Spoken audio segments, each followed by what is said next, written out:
you can let the new version of you reveal herself slowly. There's a part of you who is trying to come through, and you don't have to name her yet or define her in any way. That will come. And you definitely don't have to explain her to anyone, but you can start listening. Listen to what you resent, listen to what you crave, listen to what you no longer have the energy to pretend about. Welcome to the Choose Better Thoughts podcast. I'm Amanda Doyle, certified life and leadership coach, here to help high achieving women use practical mindset tools to live your complex life with more ease. Each week, you'll learn how to lead with more confidence at work, stay regulated and present in parenting, and actually enjoy the life that you've worked so hard to build. So pop in your earbuds and let's do some coaching.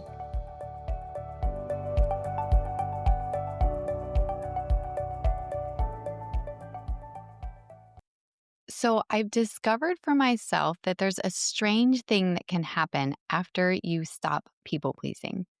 After the perfectionism gets quieter, after the self improvement slows down, and after the need to control everything loosens its grip.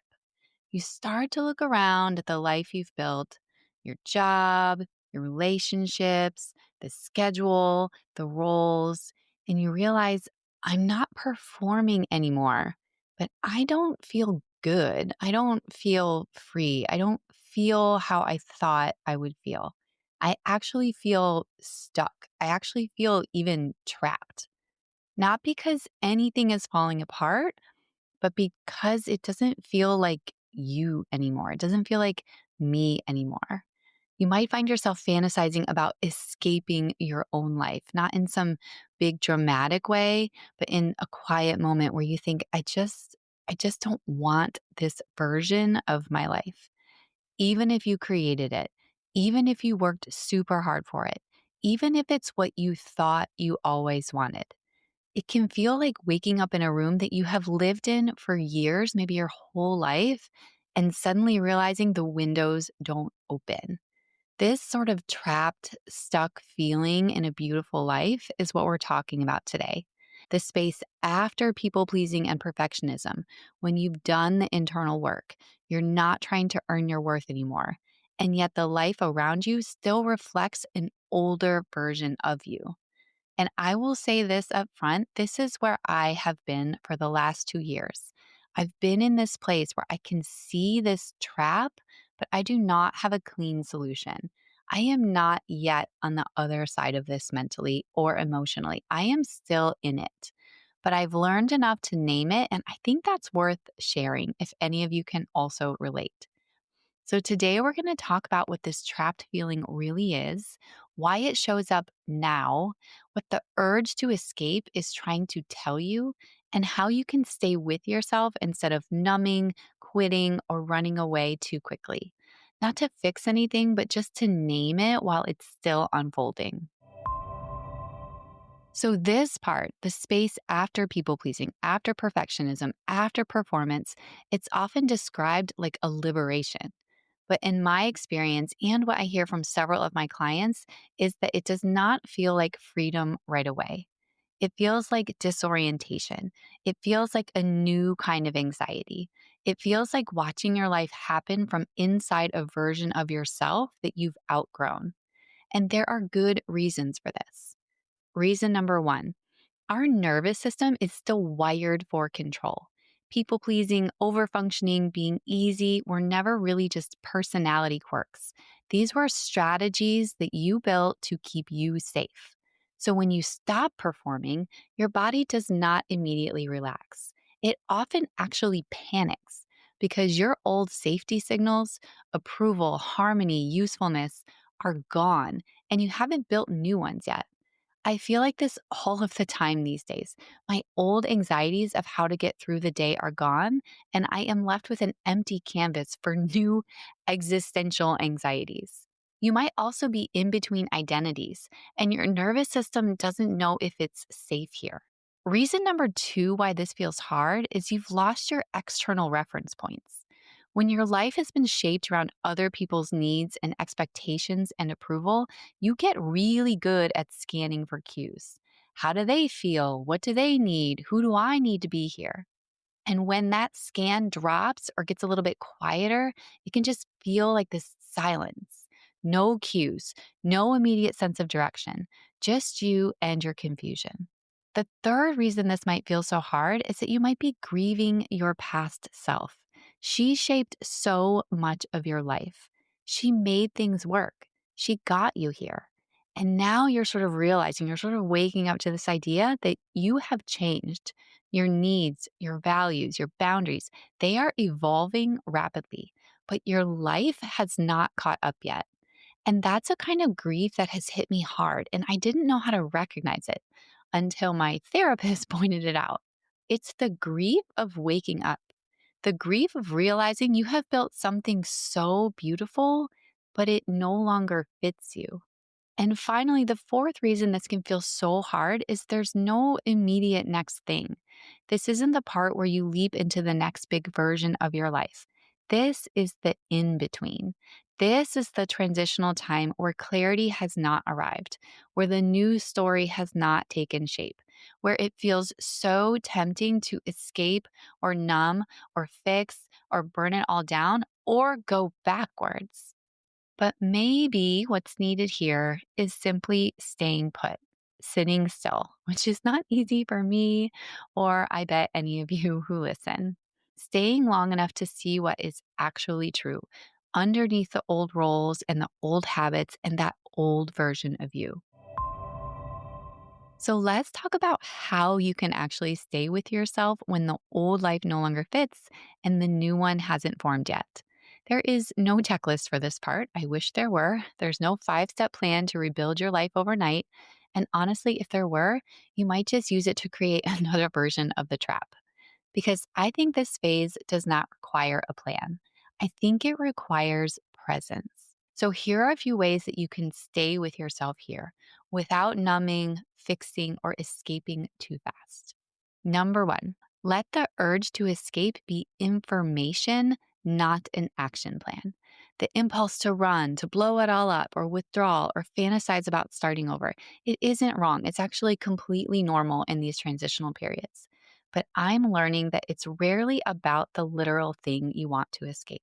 Often it's about finally feeling the pressure of a life you built from self abandonment and not yet knowing how to relate to it from self trust. Because maybe it's just a baby version of self trust right now. And that feels really new to you. So instead of acting on the urge to get rid of this, to escape, to fix, sit with it. Ask yourself, what exactly do I want out of right now? What does this part of me think I'll find if I get out of it? What does she want to feel? And is there some small way I can help her feel that right now? For example, maybe you fantasize about getting in the car and just driving, no destination, no text, no dinner to make, no one needing anything from you. That version of you might not actually want to leave your whole life. She might just want to feel space, autonomy, a little freedom from being responsible for everything all of the time. So instead of driving away, maybe you carve out an hour where no one can reach you. You get to silence your phone. You get to take a walk. You get to sit somewhere unfamiliar. Just a way to offer yourself what she's been asking for. You don't actually have to disappear to listen to her. You just maybe have to stop ignoring what she's telling you. Strategy number two, name the parts of your life that came from survival, not selfhood. This isn't about blame, it's about sorting. Some parts of your life were built to help you feel safe, to keep things stable, to earn love, to stay liked. Those parts were necessary at the time, but now you can start to name them without making them wrong. For example, I said yes to this job when I needed to prove I could handle anything. I stayed in this relationship because I was afraid of being alone. I kept showing up like I was fine because I didn't think I was allowed to not be. Naming these stories creates a space to eventually rewrite them and also space to feel compassion for the version of you who lived them. Strategy number three, replace control with rhythm. When you let go of perfectionism, you lose structure. But that doesn't mean you need to live in chaos. But you do need to shift from control to rhythm. For example, this might look like having a daily ritual to check in with how you're feeling in some way. I personally write for 10 minutes every morning without agenda or purpose. This really helps me explore me. I always delete what I've written. Knowing that I'm going to delete what I've written assures my brain that there really, really is no agenda to my writing. You could also practice letting your body lead for a while, asking what feels honest in my body today. You may not get answers right away, but the routine can help you stay present long enough for answers to emerge over time. And strategy number 4 is patience, a feeling that I am actively trying to cultivate. I offer that you can let the new version of you reveal herself slowly. There's a part of you who is trying to come through. And you don't have to name her yet or define her in any way. That will come. And you definitely don't have to explain her to anyone. But you can start listening. Listen to what you resent. Listen to what you crave. Listen to what you no longer have the energy to pretend about. So, if this episode is resonating in some way, chances are you have already started waking up. You've noticed some tension in your life. You've felt the pull towards something that you can't yet define. You've realized that the performance is over, but the container has not changed. So, here's your invitation this week, or maybe right now. Name one part of your life that no longer fits who you have become. You don't have to change it. You don't have to confront anyone. You don't have to burn anything down. Just name it for yourself.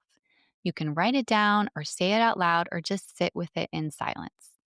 Maybe this job was built on who I thought I had to be. Maybe this schedule doesn't reflect who I am anymore. Maybe this version of my marriage isn't what I want. Maybe this whole chapter was shaped by fear and I am not afraid in the same way anymore. Whatever it is for you, I challenge you to just name it and stay with yourself there. Not because it's a project, not because there's any urgency, just stay there with honesty.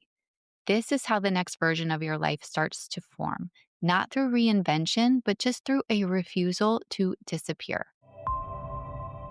Okay, amazing job today. Let's recap. You are not doing anything wrong if the life you built no longer fits. This is what happens when you stop performing and you start listening to your truth. I know it sounds cheesy, but I can tell you from experience, this is what it feels like. It's disorienting and it's honest. And I hope from all of the books on life transitions I am reading, it is the beginning of real freedom, not the curated version, but a kind that comes from a deep self trust and wisdom.